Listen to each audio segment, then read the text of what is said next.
Thanks for being with us, everybody. The White House now won't rule out more lockdowns as return to normal stops and we start back towards pandemic normal. I am sorry to be the bearer of bad news.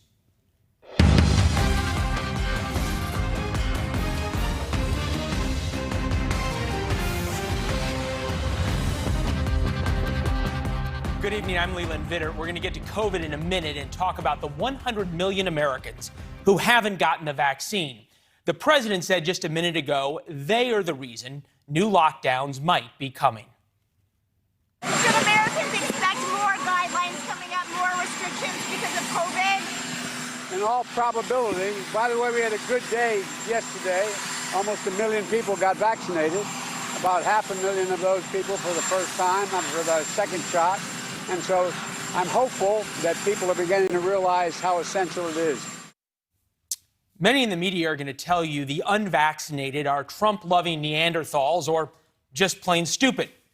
Many aren't, and we're going to discuss how to convince rather than shame them about the science of the vaccine. But first, some good news out of Washington. Yes, there is good news on this Friday. It can be done. Lawmakers from opposite sides of the aisle can agree on something when it comes to the border crisis that we have. Today, Republican Senator Lindsey Graham held a joint press conference with Representative Henry Cuellar, a Democrat of Texas, to agree that the Biden administration is doing a horrible job managing the crisis at the border. That is what they agree on. And it is a stunning rebuke of Vice President Kamala Harris, who was named border czar more than 4 months ago. We're urging President Biden to create a special position to bring order to chaos, put somebody in charge whose focus is just on the border and all the problems associated with it. They don't have to listen to me. The administration doesn't need to listen. I've been very respectful, very supportive of the administration, but something has to change. So let's look at the facts now in terms of why people say something needs to change. The crisis at the border has exploded in recent months. In June, the Border Patrol encountered, you see there, 200,000 migrants. That's the most since March of 2000, 21 years ago. This year, the agency has seen more than 1 million migrants cross the border, and we still have 4 months left. Joining us now, a man who knows a lot about what can and cannot be done on the border, former Immigration and Customs Enforcement Director Jonathan Fahey. Jonathan, we appreciate you being with us. We know from a lot of interviews that have been done down on the border that migrants waited until the Biden administration came out into office to come up, and now they continue to pour through the border. Specifically, what policies were changed that makes it so much better to come now than under the Trump administration? Well, I think the broad policy that was actually changed is we have gone from a administration where we are enforcing the laws, the immigration laws that were passed by Congress, to an administration that is signaled very clearly they're not enforcing any laws. They're basically not kicking out any illegal immigrants, even if they commit crimes, even if they're gang members. It is so hard to kick them out, and everyone knows that that's what they're doing. The policy is open borders and amnesty, and that's what they ran on, and that's what they've been doing. Yeah, but I understand that talking point, but I'm trying to understand actually in terms of the policy. You say not kicking out gang members and everything else. That's what people have been in and caught long time ago. I'm saying what's changed at the border? Because we know that people were given notices to appear under the Trump administration, and the Biden administration's doing the very same thing.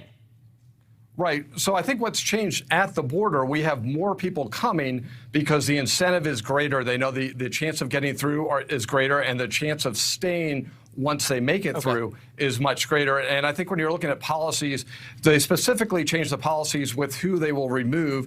And you have to meet such a narrow criteria to get removed. Even certain aggravated felons won't even be removed. So if they're not even removing aggravated felons and gang members in certain cases, unless you could prove they're a gang member, that says to everyone else, if you get here, you're not getting kicked out. Would it be relatively easy to change it back? Is this as simple as a stroke of the pen by the president?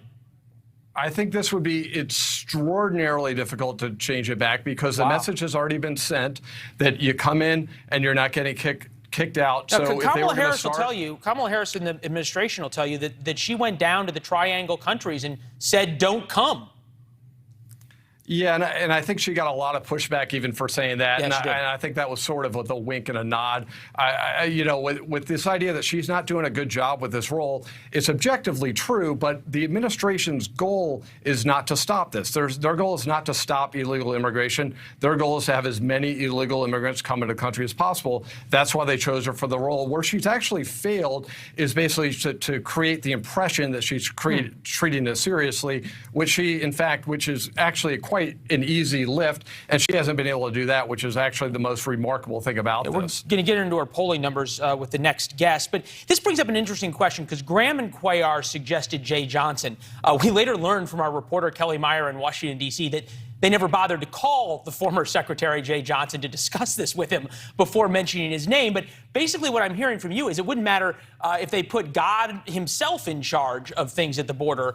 It's not going to change because this is about policy, not about people.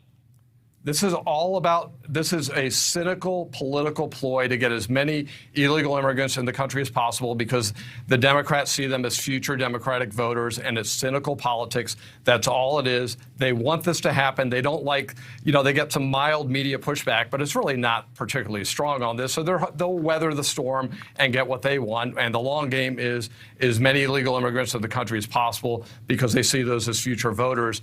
And I think what's interesting about this, you were talking about the COVID issue, and we're about to go back into a world of lockdowns and closing schools. And it is just amazing that at the border we treat everything different. We don't have concerns at the border, and again, this undermines the confidence in our public health officials and otherwise. And I know you're getting to it earlier, but I'll get it later.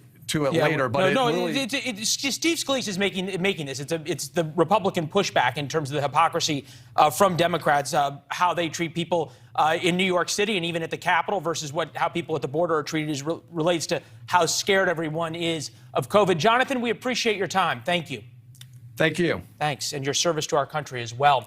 Policies, of course, come from politicians, and right now, Democratic politicians are making these decisions. Pablo Manriquez worked in the DNC on Latino outreach and then came over to the dark side. He's now the Washington correspondent for the Latino Rebels. It's nice to see you. We appreciate you taking the time, Pablo. Good to see you, Leland. Two things are undeniably true in this situation, right? The Democrats control Washington, D.C., number one. Number two, we have a border crisis. The border is overwhelmed and people are coming into our country that we have no idea who they are and being put on buses to anywhere they want in the country. Is there a political will to fix it? There is, actually. You're right. I think that the point number one is absolutely right. Democrats are in charge, and Democrats have a tool called budget reconciliation. So the same way that basically the Trump administration was able to basically take tax cuts and shove it down, say, the throat of the Democratic Party whenever Trump was in power, the Democrats now have the same exact tool at their disposal to shove through an entire range of social agenda items that includes path to citizenship for undocumented immigrants. I know you showed that the clip from Henry Cuellar, Representative Henry Cuellar, and Senator Lindsey Graham's press conference, but it's too little too late. These guys got to recognize that the train has left the station on amnesty. There's a budget reconciliation tool that is available, and it has a 2005 precedent. That it depends on the Senate parliamentarian, and not to get into the weeds here, but they can basically, the Senate parliamentarian, which is supposed to be a bipartisan figure, can declare whether putting these immigration standards in and allowing for amnesty is budget neutral or not. So there's a little bit of a But let's get into the weeds there. Who can overrule the Senate parliamentarian? The presiding officer of the Senate in budget reconciliation. You know who the presiding officer of the Senate is going to be? The border czar. Vice President Kamala Harris. Yeah. To bring it full circle. She wrote, interestingly enough, as in a border czar, in Central America, the root causes of migration run deep, and migration from the region has direct impact on the United States. For that reason, she wrote, our nation must consistently engage with the region to address the hardships that cause people to leave Central America and come to our border. That doesn't really sound like a policy to me. Well, don't come here isn't really a policy either. I think that one of the biggest mistakes that she could possibly have made messaging-wise in terms of politics is to tell people don't come here. When she campaigns for president 4 years from now or 8 years from now, or however, the Obama-Biden machine intends for her. Or you might say if she campaigns for president tomorrow. If she campaigns for president tomorrow, she's going to go to a high school gym, and there are going to be dreamers in these rafters, and they're going to roll out a banner that says, don't come here. And they're everywhere she goes for the rest of her political career, there are going to be Latinos who show up to her stump speeches and roll out a banner that says, don't come here. She screwed up big in Guatemala, Leland. I think that we're totally in agreement to that. Wow, I hadn't thought about that, the turnaround on that, and it's why your perspective is so important for us. This is interesting in terms of how we look at the Biden administration vis-a-vis the border. Here are the approval polls right now. Biden has 46%, 44 approved, 10% unsure. Kamala Harris, 43% approved, 48% disapprove. She's underwater. Maybe that is the 5% that you're talking about. But this is the question. Biden's handling of immigration, 33% approve, 50% disapprove. And what you're saying is that in the end, that is what they're going to blame Kamala Harris for. Right. I mean, but at the same time, it's the first year of the first term. It's the first year of a new presidency. They can get away with murder. As you know, a new president can get away with murder for their first year. Right. So I think that the key to understanding what I think is going to happen next in terms of immigration policy in this country is that the budget reconciliation tool that once Donald Trump used to pass tax cuts is going to be used by Democrats to pass a mass path to citizenship for undocumented immigrants. Now, Lindsey Graham and Henry Cuellar are having pressers today to talk about the border security component. Right. But you understand, Leland, that it pales in comparison to that. It's a good point. But it cannot be passed through budget reconciliation. Right. This is not a negotiation, right? Like you can't throw a bunch of drones over the desert onto budget reconciliation. If they can keep all 50 senators in line on this, then they effectively can do whatever they want on that. Right. I want to get to this, though, and this is what Jonathan brought up in terms of the difference, the way Democrats seem to treat the border vis-a-vis COVID and the rest of the country vis-a-vis COVID. Take a listen to the House Minority Whip. Think about this. They're trying to say they'll arrest you if you're vaccinated without a mask on in the United States Capitol and an American citizen. Yet if you come across the border illegally right now through Mexico, illegally with COVID, they'll let you in. They'll give you an airplane ticket for free and put you on a plane with COVID and send you to some unknown state around the country. Do Democrats need to worry about that for the midterms? Well, I think the most fascinating thing for right now in terms of Democratic messaging, and specifically in regards to Steve Scalise, is that Kevin McCarthy totally overplayed his hand on this January 6th commission. So now they're scrambling to look for issue items to be able to roll out to distract, I guess, from the fact that Nancy Pelosi has them checkmated. Nancy Pelosi is going to run the Democrats on a Blue Lives Matter type campaign because Republicans demonstrated this week in very dramatic and high fashion through this January 6th hearing that Kevin McCarthy and the caucus he leads does not care about the police. So Stephen Scalise can go say, undocumented immigrants are coming across the border with COVID, blah, blah, blah, blah, blah. There's the reality is. I hear what you're saying. It's an interesting. You see what I'm saying? Yeah, no, it's an interesting political move. Pablo, but who honestly are the people? Yeah. We got to run, but I will just say, I'm smarter for our conversation. That means our viewers are as well. We appreciate it. Thank you, Leland. Much appreciated. Yeah, good to see you. Coming up next, more than 300 million Americans are going to head into their summer weekend plans. And as they do, both the CDC and the White House are facing a PR onslaught in the great mask, vaccine, lockdown debate. Nearly 1/3 of the population remains unvaccinated. Last time I checked, that was a personal choice, although it's possible that could change. And it's becoming increasingly obvious that both confusion and anger are spreading in our towns and our cities over the blurriness between science and politics. Our next guest is well-versed on handling the optics of this pandemic. He worked along HHS Secretary Alex Azar, specifically as the liaison with U.S. governors. He also oversaw communications for the FDA. Jack Calavertinos joins us now. Jack, we appreciate it. I'm just sort of thinking through this. You go back to March and April of 2020 when you were involved in these things, and there was changing science every day. It made sense why things were contradictory and didn't make sense. Why still today is there not coherent messaging out of the White House? First, thank you for having me on your new show. It's great being up here, knowing that the Nationals, though, are behind me. It's kind of a sad day here in Washington. I don't know why it's still such a challenge, for the team. The fact is that you've got an amazing set of vaccines, a rollout that has gone according to a plan that was handed to the administration, and yet they got hung up on this issue of masks, even for the vaccinated. And then, of course, listening to the teachers' unions when it comes to whether or not to open up schools. And now we're back to the whole issue of having to wear masks and put on masks on kids when actually they have a more greater harm going to school in the car and coming home again than they are catching COVID. And still, the argument goes, you tell everybody that if they have a choice between getting vaccinated and wearing a mask, it would encourage people to get vaccinated. Now you're saying you have to wear a mask until enough people get vaccinated. It's slightly different. And we want to get into this about the 1/3 of Americans that are not vaccinated. We talked to some of them today. Adrian Bankart had some great conversations. We're going to play those and get your reaction. Okay. I don't think we're doing justice to this conversation to shut it down, to force a mandate. I think that's only going to drive people further away. It's only going to inhibit the conversations that need to take place. What we need is transparency. We need conversations. We need truth. People are really searching for truth, and we need to be able to come to the table and have compassionate discussions on this vaccine and ultimately respect each other's right to choose. Many of us are not anti-vaxxers. Many of us actually it seems like berating people and calling them stupid for not getting the vaccine may not be working.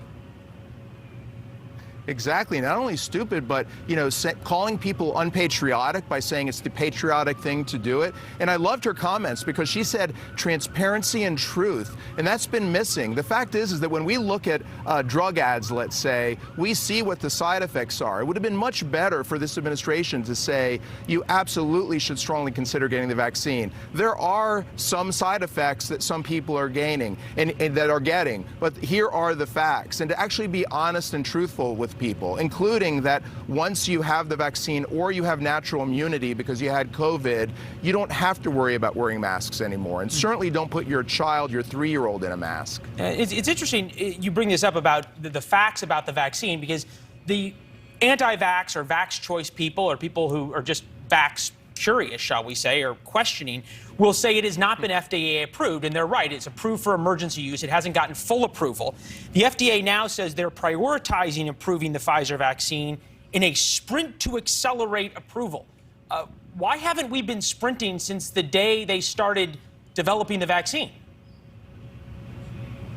I thought the same thing when I heard that, Leland. I hope that they have been sprinting from the moment that you as their comms director, if they had you as their comms director, that comment would not have come out, correct? No, because the fact is they should have already been sprinting. And who knows, maybe they haven't been. But I actually have faith in the career people at the FDA that they've been working hard. But you don't talk about sprinting now. They should have been talking about that we're sprinting all the way through. All right, Jack, thank you very much. We appreciate your time and the service to the country as well. Good to see you. Thank you, Leland. All right. We have spent a lot of time talking about the unvaccinated. Let's now talk about the vaccinated, because there are a lot of us, 160 million or so, that have the vaccine and do not want to wear a mask. But the CDC now says that we should essentially wear masks to protect all those people who chose not to wear masks. And there's this underlying narrative of breakthrough cases, i.e. vaccinated people who get sick. We've come over here to the board to sort of show this to you graphically, because breakthrough cases sound scary, especially for somebody like me who did end up in the hospital with COVID. So this is personal. But thanks to the New York Post, we now have a look at what the chances of getting sick from a breakthrough case really is. We're going to take you through that. These squares equal 161 million vaccinated U.S. residents. Each one of these squares, all the way here, all the way here. Now we go into one little square right here, this tiny red dot, and we will zoom in. Of those 161 million residents, here on graphic number 2, when it pops up, we will show you 5,601 caught a breakthrough case. Remember all those squares? One little square, that is the hospitalized breakthrough cases. And we come over here, 1,141, or 0.0007%, the yellow square, of the red square, of all the big squares, actually died. Those are the statistics as they stand today, and obviously when they change, we'll let you know. As we move on, families are at risk of losing their homes as an eviction moratorium is coming to an end. The consequences it could have for communities as the COVID crisis continues. Plus, the athletes have got gold medal dreams, but is anyone watching the USA compete? A look at why these interest in these games is so far down. Then, Broadway is requiring all guests we hear to be vaccinated and masked. So, will the seats still be filled? We're going to talk to an actor about these new requirements, and small rural towns are now getting an influx of new residents.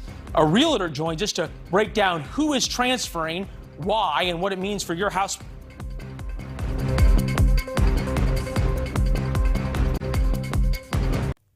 It's summer, the Olympics are on, and you aren't watching them. Good news, you're not alone. In fact, NBC's ratings for the Tokyo Olympics are down a reported 30%. Our ratings aren't up 30%, but you're watching us, and for that I'm grateful. Our friend Michael Loftus is also watching us every night, as a good friend does, and he has got some ideas why people are not watching the Olympics. Why do you think? I think it's as easy as you got your politics in my sports. America is not having a Reese's Cup moment. These are not two great things that go great together. Keep politics out of sports. I'm so glad the ratings are down. This is a really weird Olympics for me. My entire life, I've loved the Olympics. And now I can't keep track of who's protesting what. You got girls turning their back on the anthem. Other people are taking a knee. I don't know about you, but I actually celebrated when Sweden just spanked our U.S. soccer team the other day. I haven't watched any part of the Olympics minus about 10 minutes of golf, but I don't think anybody, at least I didn't celebrate when Sweden beat the United States. I don't know if that's something to celebrate, but you make a good point that the politics into sports has sort of changed the dynamic for everybody, because sports was the thing that united us that wasn't political. Now politics has sort of become a sport, home team versus out-of-town team, red team versus blue team. But it brings up an interesting question, because the Olympics, like so many other things, are driven by money. And it doesn't seem as though the corporate sponsors are pushing back at all about politics coming into sports. The corporate sponsors are endorsing it.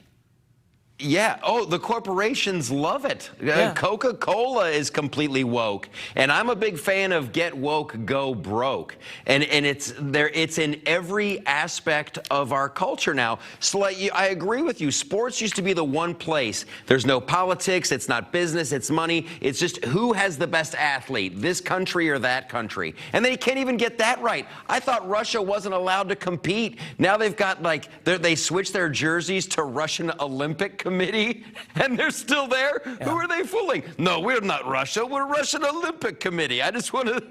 It's horrible. It's all ruined. It's this Megan Rapinoe. She keeps doing these huge political statements and getting rewarded. You know, she's now going to be a Victoria's Secret model. She's ruined lingerie. She's ruined women's soccer. She's ruined lingerie. Good Lord, keep her away from the space program. If we ever wanted to end communism, send Megan Rapinoe to China. She'd ruin it in a week. I guess as we look at this, though, what happens next year if we cannot be united on sports? We certainly can't be united on how to defeat the pandemic.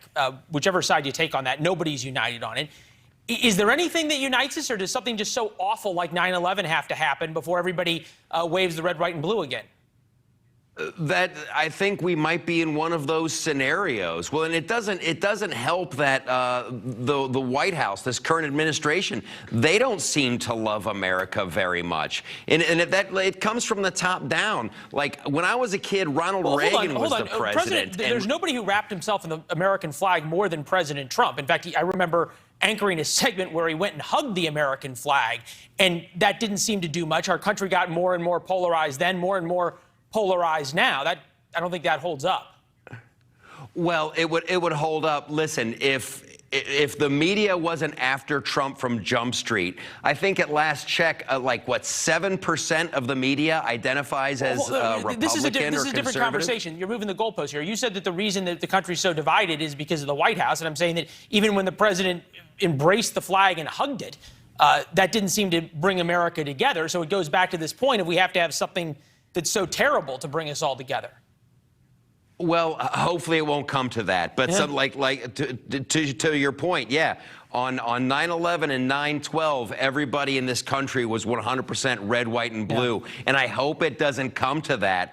But I think we've got to stop rewarding these woke athletes. There should be no pot of gold at the end of hating your own country rainbow. Well, that comes back to the very beginning point, which is it all comes down to money here, both at the Olympics and in pro sports, and it also comes down in terms of calling out China. We talked about that yesterday with Michael Waltz, among other issues. Michael Loftus, good to see you. Thank you. Enjoy the weekend. Hey, you too, brother. Have a good one. Good to see you.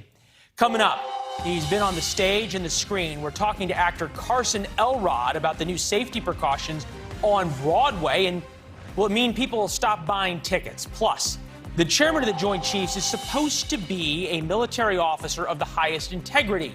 A new op-ed in the New York Times says he's acting a little bit too much like a politician. We're going to explain why.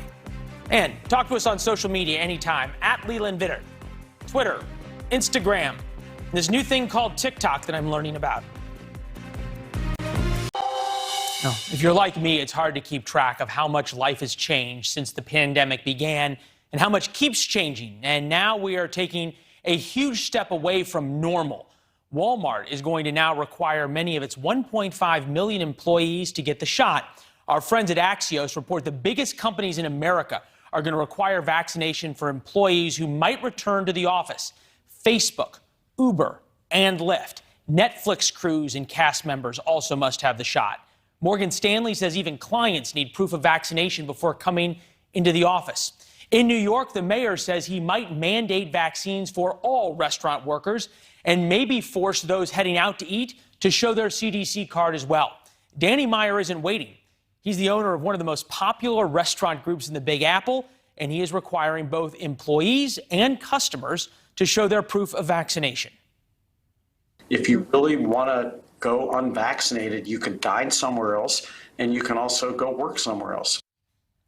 Masks and vaccine cards are going to be required on Broadway for both actors and those in the audience. In a few minutes, we're going to be joined by Carson Elrod, a Broadway actor who you might remember from Wedding Crashers, to discuss the new policy and if he thinks it's going to help the 100 million unvaccinated Americans to get a shot so they can see the show. At the start of the pandemic, the federal government in many states issued eviction moratoriums, meaning people couldn't be thrown out on the street for missed rent. A big part of that safety net goes away tonight. Landlords say it's time to get back to normal. Republicans say it's screwing up the labor market, and Democrats are split. Kelly Meyer spent the day on Capitol Hill, where Dem drama ended with nothing getting solved and Congress leaving for their summer recess. So what does this now all mean for the families who are behind on their rent, Kelly? Well, basically, Leland, we just don't know, and no one's home in this house behind me. The house has already left and won't be back until September. So here's how it breaks down. Progressive Democrats like AOC are blaming President Biden. President Biden is calling on Congress to act, and Pelosi is asking the CDC to extend the moratorium. Now, President Biden in the 11th hour and Pelosi are calling on state and local government to handle the impending situation, all while millions of families' livelihoods hang in the balance. Okay. You said the word CDC. I thought they fought diseases. What do they have to do with rent? So the CDC is actually the one that can extend the moratorium. They've been doing so since last year, but the Supreme Court has already warned that the CDC lacks the authority to extend the moratorium beyond July 31st without congressional action. Pelosi is calling on the CDC to extend it, calling this, quote, an imperative, but really it could just buy Democrats some time here in Congress to figure out their own fix here. I'm not going to put you on the spot by asking you about this, but one of the smartest lawyers I know in Iowa just texted me. He said, why is so little of the $46 billion in funding for rent and eviction abatement, meaning helping folks, been distributed? Less than 2% of Iowa allocation. Maybe something to dig into next week. Kelly, thank you very much.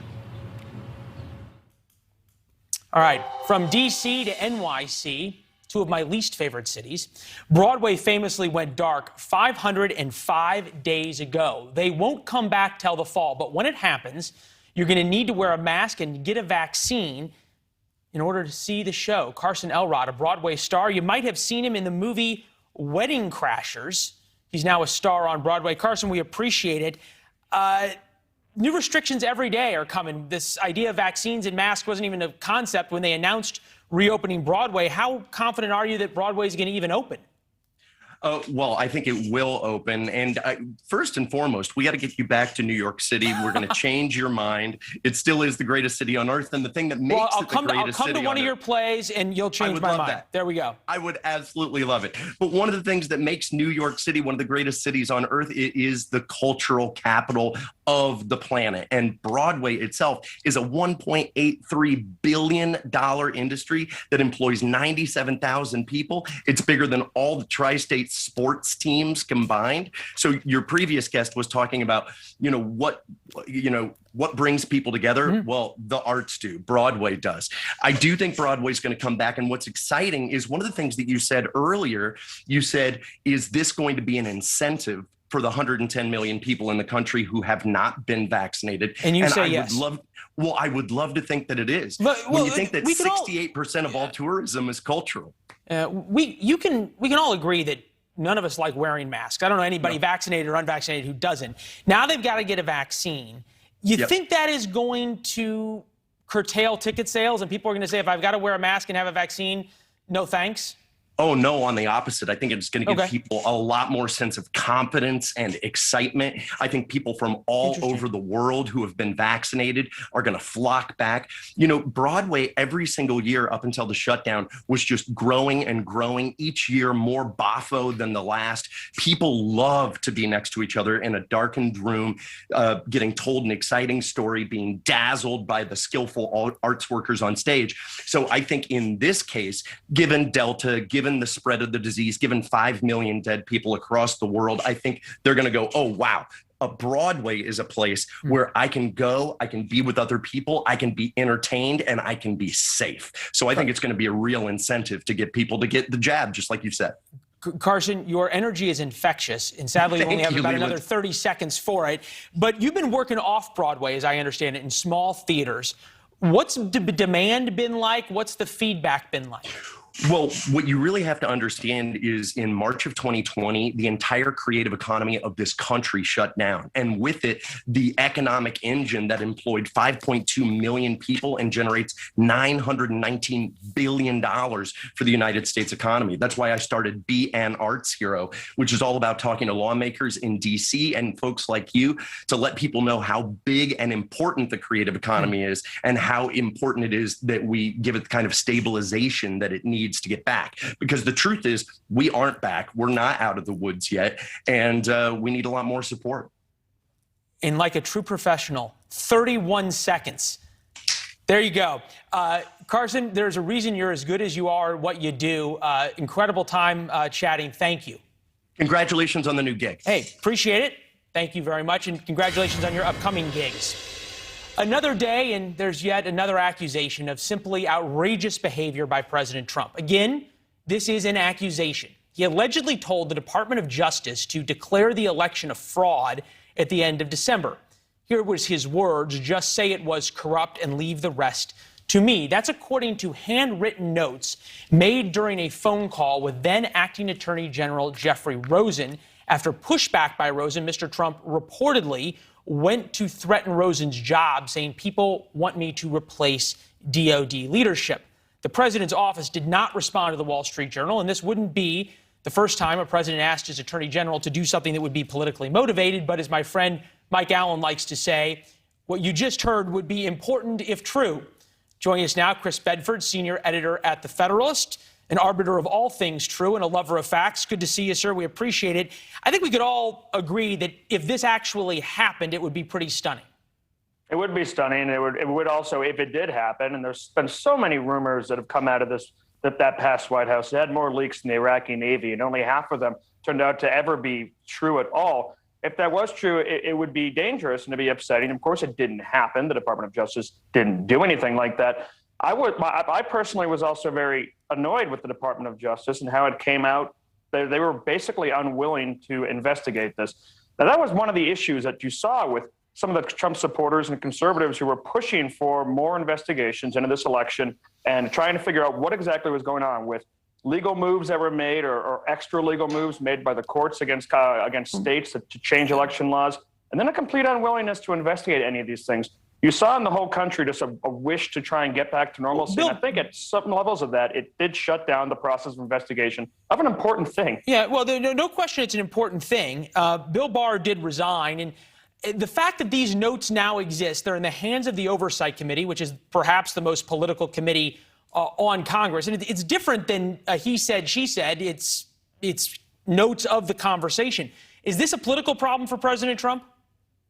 Well, it depends on how involved he wants to be in politics and if he wants to run again. But I don't think generally it's going to dissuade his fans. Here in Washington, D.C., amongst a lot of the people who are even hardcore Trump fans, they're trying to look towards someone else, maybe like Governor Ron DeSantis, to come in instead. But if you leave D.C. or New York and you go across the country, that is not what people and his supporters are saying. They are still 100% behind the president, and he is the top Republican. There's no question about that. We did a segment earlier this week, though, about in terms of his coattails and how big they are. The kind of messaging, though, about the election, and it either being stolen or there being fraud or whatever you want to say, it did not work very well for Republicans down in Georgia in the early parts of January. That's how they lost the Senate. If these kinds of notes are out there and accusations stay out there, do you run a risk in 2022 of it hurting Republicans down ballot? I think you certainly do. And that's one of the frustrations that you've seen from some of the more professional class in the GOP and in the Trump movement and the conservative movement in the United States, is that there's a real focus on this election. The reality is you're not going to get 3 different state Supreme Courts or the U.S. Supreme Court to take this case. They're just not going to do it. And because of that, fixating on it is Chris, difficult. forgive me. However, I want to get on to a topic that I know you're going to enjoy talking about a lot more, which is the chairman of the Joint Chiefs, who was reportedly to have planned for the potential of a coup during the transition. There was never any reporting, much less even anonymously sourced reporting, that a coup existed. And we're not really sure where this reporting came from. This is how the New York Times op-ed dealt with it. The United States military is a non-political institution. When they, no, sorry, that was the soundbite from General Milley. This is the New York Times. What if there wasn't a coup plot, General Milley? While some might greet such comments with relief, General Milley's musings should give us pause. Americans have not usually looked to the military for help in regulating their civilian politics. Milley, for his part, said no comment to this. Is there a risk in General Milley acting too much like politician Milley? Oh, yeah, he's overseeing the Army at its basically most political in modern history. It's outspokenness, it's willingness to attack political pundits and willingness to even attack different Hillsdale graduates and Marines like we saw on Twitter recently. This is unprecedented. I'm glad at least the New York Times is being consistent on this, where they say that U.S. troops should not be used in these kind of situations. It's a completely apolitical force. Traditionally, at least it should be. My problem with General Milley here is he was unwilling to think about using U.S. troops to try and defend U.S. lives, U.S. property in an entire summer of rage, but seemed suddenly more willing to use that force when he was talking about a U.S. president. Well, we still don't know if any of the reporting is true because Milley won't talk about it, although you'd think and you'd hope he would be willing to stand up, because either way, it's something that would be worth talking about it, because we have no idea that there even was a coup and nobody was saying that there was an attempt. Chris, always wish we had more time with you. Good to see you. Great to see you, Leland. Thank you. Up next, we all want our money to go further, no question. Now, thousands of Americans are doing just that by moving to rural America. We're going to talk to a real estate agent about what to do if your house is in a booming market.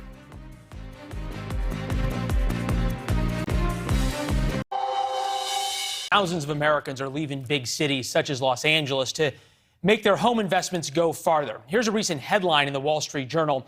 Real estate is booming in Bozeman, Montana, or shall we say Los Angeles. The Rocky Mountain city is nearly unrecognizable as out-of-state buyers and young professionals continue to transform the once sleepy area into a trendy spot. And it is not just Montana. Small towns across the country like Lexington, Kentucky, are also experiencing an influx of people wanting to escape high taxes. That influx, of course, comes at a price. Exploding home prices coupled with low inventory.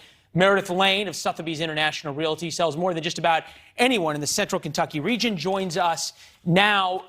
Is this slowing down, or are more and more people continuing to escape out of L.A.? Hi. No, it's still happening every day. We're getting more people moving in from California, Arizona, Seattle. It's really interesting to see just what their motivations are, and you're finding it being normal things like downsizing, wanting to be closer to grandchildren. But also a lot of people, especially during the pandemic, just realized that they wanted a different quality of life. They wanted a slower pace of life. They didn't want such a high cost of living. And areas like Central Kentucky offer that, where our average sales price here is $318,000. In Phoenix, the average sale price now is $400,000. That's up 31% from a year ago. Home inventory, though, down 30%. It seems as though it's kind of put the market cattywampus, if you will. It has. And what you're seeing is the prices just keep driving up, which can definitely be challenging for home buyers. But for sellers, they're really happy about it because they're getting to choose what home buyer they want to sell to, pretty much their terms. If they want cash, conventional loan, FHA, VA, they can choose specific terms like no home inspection, no appraisal. You're seeing buyers now offer crazy things to make their offer stand out. Like I just sold a house last week where the home buyer offered a charitable donation to the charity of the seller's choice at closing. So they're just doing any little thing that they can to stand out, but it's definitely driving the prices up. Oh, golf, bourbon, and horses, not a bad reason to come to Lexington, Kentucky. Meredith, thank you very much. Up next, how would you like your ice cream with a twist of tequila? It is possible. Your flavor choices when we come back.